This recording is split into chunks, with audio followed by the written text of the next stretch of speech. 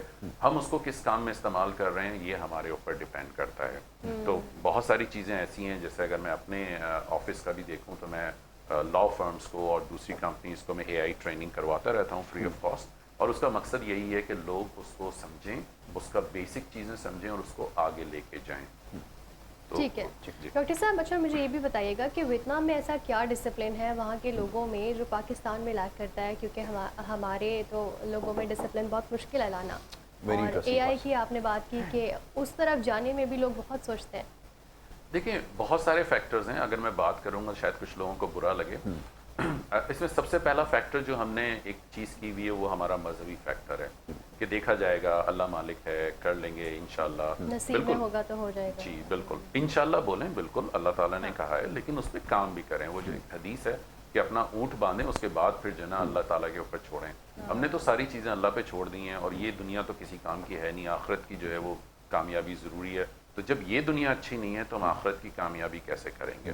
یہاں پہ آپ کے جو رشتہ دار ہیں, جو لوگ ہیں, آپ ان کے ساتھ بھلائی کریں, یہی اصل نہیں کی ہے. ایک چیز تو یہ ہوگی, میں مذہبی پہ بات نہیں کرنا چاہ رہا. دوسری بات یہ کہ ڈسپلن کی جہاں تک آپ نے بات کی ہے, تو یہاں پہ ہر انسان کو یہ لگتا ہے کہ وہ سب سے زیادہ جو ہے طاقتور ہے, وہ جو چاہے کر سکتا ہے. یہ ایک بہت بڑا مسئلہ ہے پاکستان میں. آپ کو ڈسپلن لانا پڑے گا. ایک اور ایٹیٹیوڈ جو پاکستان میں وہ یہ کہ جی سب کر رہے ہیں تو میں بھی کر رہا ہوں. اب یہ بڑا غلط بات ہے. آپ کو صحیح چیز کو صحیح کرنا ہے, چاہے کوئی کرے نہ کرے, آپ کو وہ صحیح کرنا ہے. جب ہم بات کرتے ہیں کہ اللہ دیکھ رہا ہے, جب اللہ دیکھ رہا ہے تو پھر آپ ہر جگہ پہ وہ کام کریں. اچھا آخری بات اس میں وہ یہ کہ پولیٹیکل انوائرمنٹ جو ہے وہ بہت امپورٹنٹ ہے. اگر آپ تھائی لینڈ کی مثال لیں, تھائی لینڈ میں 2006 کے بعد سے بہت زیادہ پولیٹیکل ٹرموائل رہا. تھاکسن شناواترا پرائم منسٹر تھے, وہ وہاں پہ ان کو ہٹا کے یلو شرٹس آ گئیں, پھر ریڈ شرٹس آ گئیں, پھر military take over, this and that, یہ ساری چیزیں چلتی رہیں. اب آپ تھائی لینڈ کا حال دیکھیں, اس وقت تھائی لینڈ جو ہے اس کی اکانومی ڈکلائننگ فیز میں ہے. اس کی گروتھ اتنی زیادہ نہیں رہی. تھائی لینڈ ابھی بھی گرو کر رہا ہے لیکن اس کی گروتھ ڈکلائن میں آ گئی.